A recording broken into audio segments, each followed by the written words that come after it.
Good morning, guys. It's day 17 of our OJT at A+.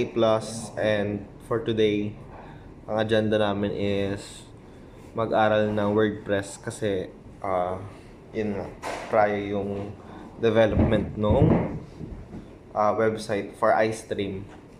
And also, dun ilalagay yung Roborhythm to make sure na credible siya or trusted siya by the registrants. And yun muna. Later na ang next update.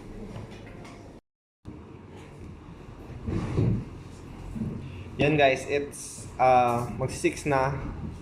And so far, may nasimulan na kami lahat sa WordPress.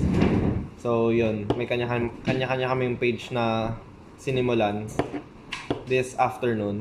Pero nung umaga,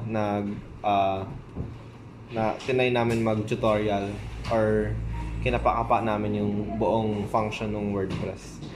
And yun, very weird yung kung paano mag-develop nung webpage. And yun, nakakapagod. Super. Ayun guys, nagpa-pack up na sila. And yun lang for day 17. Bye.